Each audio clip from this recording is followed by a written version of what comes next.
How are we doing, Kansas Jayhawks fans? This is your host, Nick Rondeau, bringing at you some Jayhawks Daily content. And tonight is the night we are seeing the Kansas Jayhawks in action for the first time, not just a scrimmage against themselves like an NBA All-Star game. This is taking on the number 10 ranked Louisville Cardinals at their home. Tip off, guys. We are going to see Darren Peterson play. We are going to see Flory back. We're going to see the transfers. We're going to see everybody. I'm so excited. We've been doing this pod for over a month. I've just been waiting for this moment, waiting for when they put this on the schedule. Green Bay, Doug Gottlieb. It's getting me. It's getting me. I'm excited for it, but come on, give me a top 10 ranked team at their home just to see what we're doing. Exhibitions. It's a real game. It's an exhibition. We've seen the likes of, Houston losing recently. Duke struggled UCF, I think. A bunch of these teams. But, yeah, I think A.J. Storr's Ole Miss actually did pretty well the other day. But we're going to see how this goes. We just want to see how this team gels, how they play. Are they fun? And we got a tough test with Louisville, and we're going to go through it. So, yes, as you see on the screen, 7:30 p.m. Eastern Time. They're going to be playing on the ACC network or ESPN Plus for streaming.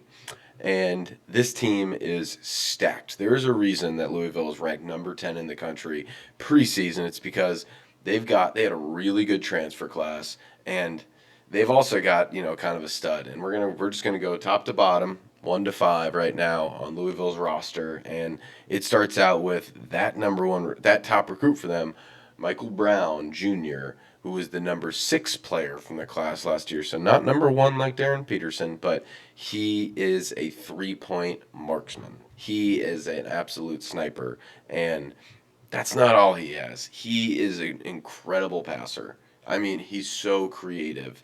It's, I don't want to speak too glowingly. He's good. He's fine. He's an okay passer. But no, he's a really, really athletic guy. Kind of sneaks in. You wouldn't tell immediately, but if he can put, the 3-point level, facilitating role perfectly together, he is going to be a lock for a lottery pick this year. And they're expecting a lot of him. They got some tenured transfers that we're going to go through, but they're definitely expecting a huge season from Michael Brown because everyone remembers how Chucky Hepburn kind of led that Louisville Cardinal team last year. They're expecting a similar type, scoring role, but also you've got to facilitate this offense. Pat Kelsey needs that. So we'll see how Michael Brown matches up. And that goes to our first transfer, Ryan Conwell. Oh, man, this sharpshooter at Xavier. He was a nightmare to just see. They gave him so many great, off of screens, quick passes in the transition, straight out of timeouts. This guy was the exact play that was drawn up for him. And it's going to be difficult. Their 3-point shooting is very impressive this year. And that brings us to even the 3. And we just got to keep going because that's Isaac McNeely from Virginia, who is their only shooter, essentially. I mean, that Virginia team was bad. Was not good, and they couldn't shoot, but they had one shooter, and it was Isaac McNeely, who shot 42% career. I mean, the guy was incredible at shooting threes. Because he was their only one. What is Virginia known for? Screen, screen, screen, screen. They set him all the screens, and he was the one popping, and he was the reason they got to 54 points every game. He scored a lot of them. So, yes, McNeely, he's a very good. I mean, they got some veteran transfers as well. They went for a similar outlook, but they went for big 3-point sharpshooting kind of players. And McNeely's a tough one. So, they're probably at their 4. And again, this is just presumed starting lineup. They technically haven't announced it, but most likely. Number for their 4 is probably going to be Javon Hadley. He played a couple years at Colorado. He's a good bruiser, but he's also got a good 3-point shot. He's a good rebounder. I mean, he's going to stretch the floor. He's 6'7", so nothing too imposing really at the 4 position. We kind of like that, how it matches up for our lineup. We'll get into that, but he's an energy guy, a big energy guy, and we'll see how we kind of match up with that one. But I like our chances, and then I'm assuming at the 5 they'll probably start Sananda Fru. He's a new player from Germany. Can't say I've seen too much of his tape. Not super easy to see playing in Germany, but from what I'm hearing, he's just a bruiser, big athlete. He's got over like a 7'4" wingspan. He'll be intimidating like a rim runner, but nothing. I don't think he'll be dominating us on the offensive end. So Flory will not have to handle too much maybe defensively. Yes, he's got to block everyone else, but you're gonna have to grab some rebounds from a big, tall man. And then I have to mention this man coming off the bench, Ali Khalifa. I mean, do we not remember him in that BYU team a couple years ago before Pope took the jump to Kentucky? He was just that crafty, like almost 7-footer that was dishing. People were saying he's like a little Jokic type.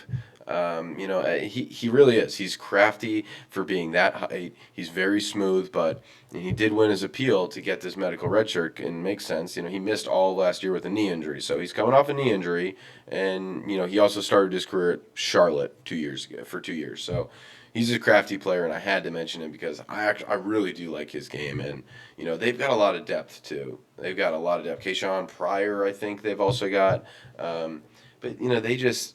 That Louisville team, they're ranked 10 for a reason. They got a really good transfer class, really good shooting team, and that kind of brings us into our next point is, how are we going to handle that three-point shooting? Can we even handle it?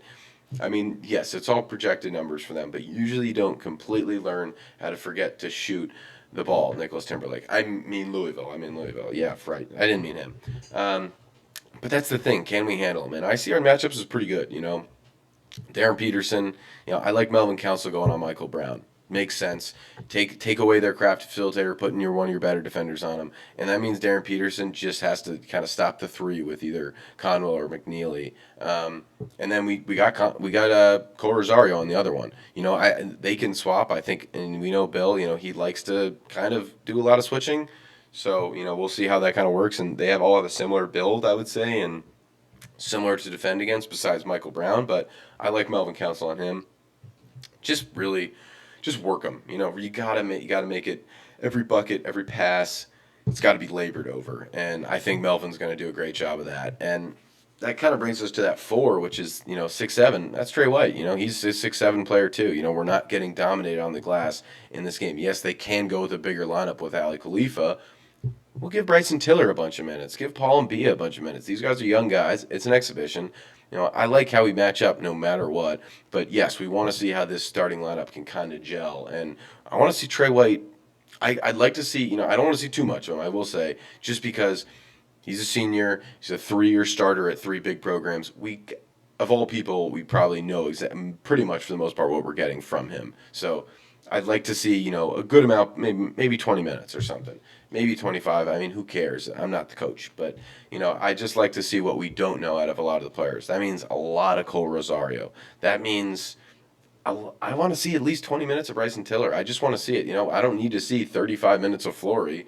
I barely need to see 30. I know what I'm getting from him. I like to see how the pick and roll works with Darren Peterson for the first. And then Darren Peterson, he doesn't need to be playing over 30 minutes, really. I mean, yes, if we're really trying to, compete and win this game, play them all out. But it's just not really worth tiring these guys out. We know what we're getting out of a couple of these guys, but give the freshmen some minutes. Maybe give Sami some minutes, Jamar McDowell, get him some. El Marco, see how the injury's kind of happening. But, I like our matchups. We kind of do match up well, but this is also an incredibly tough test, so I'm kind of happy that Bill was able to get this one on the schedule, because how do you know you can handle UNC, then Duke, then UConn early in the season? You play a number 10 team as an exhibition. You don't just play Fort Hays. You don't just play South Carolina Upstate. I mean, credit to those schools, they're fine, but you need to know the top 25 ranked matchup early to see,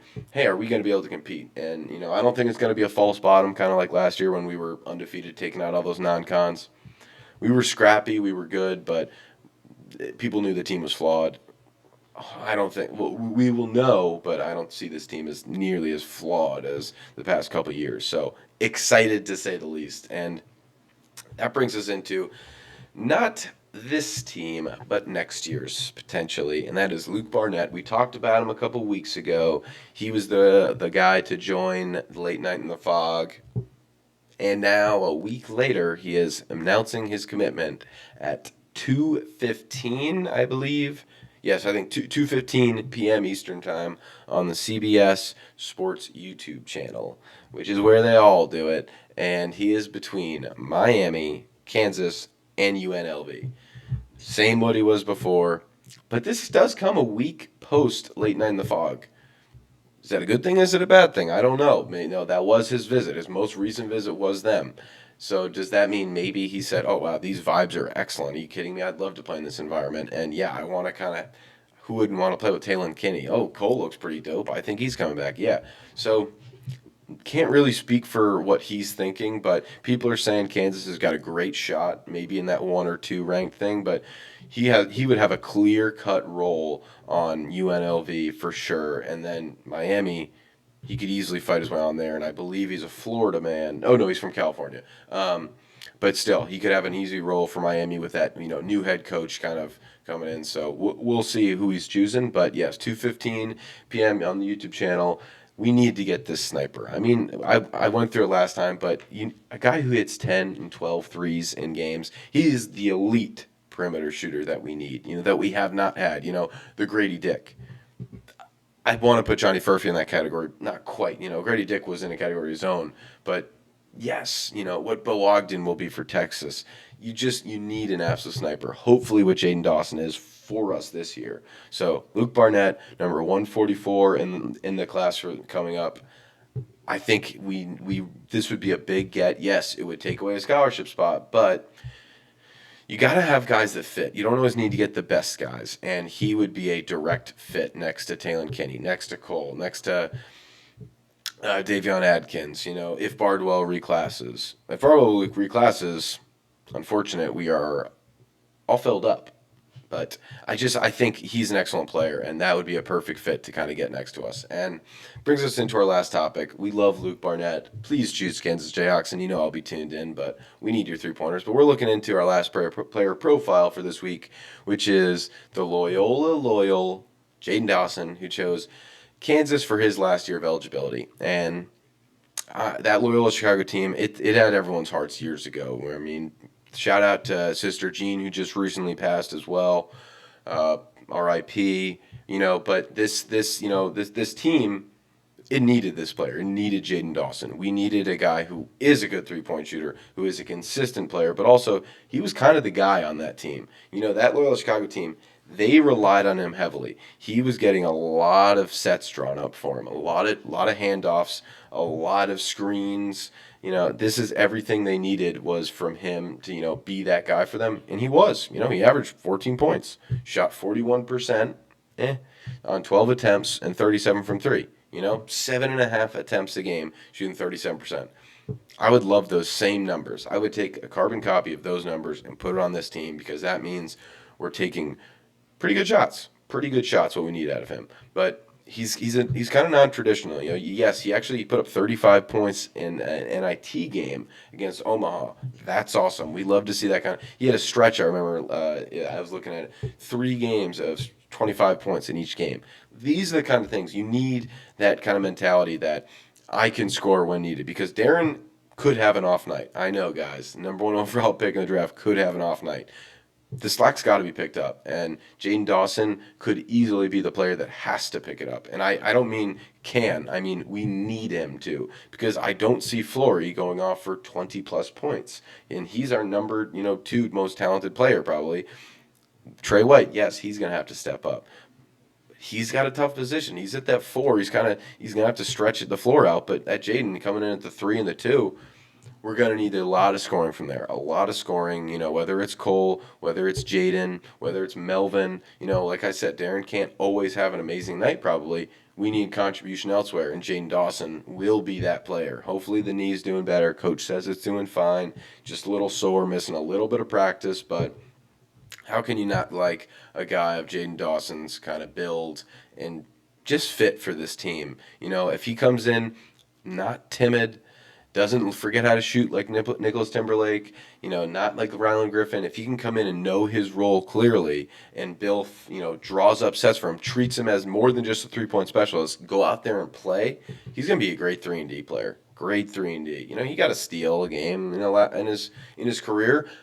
That's not nothing excellent, but he wasn't a bad off ball. He wasn't a bad defender. Off ball, he kind of got picked on a little bit. I would say he wasn't the most active. Bill's got to stay with him. He's got to stay with your man or switch. Got to be active communication. KJ Adams is not here to save us anymore with his crazy intensity defense. Dewan doesn't have the long arms that can pick everyone off. Melvin's going to have to step into that role, but Jaden, we're going to need you on a lot of sets. We're going to need you a lot of scoring, but also you can't get picked on. And I don't see that happening. Also, I have to shout out, he's a huge LeBron guy. That I just had to shout it out. He's obsessed with LeBron James. LeBron's his GOAT. His best memory is him coming back from a 3-1 lead. What can you say? That's this day and age. LeBron James is a great player, so people are going to love him. But that's our last player profile for this week. That would be Jaden Dawson, that is. And shout out to Luke Barnett. We hope you choose us later today. And guys, let's get ready. Guys and girls, let's get ready for the game tonight. 7:30 Eastern tip, ACC Network, ESPN Plus. So excited for the Jayhawks to tip off this season. Can't wait. Thank you guys so much for listening and watching. Please like, comment, subscribe, and rock chalk. Go Jayhawks. Good luck tonight.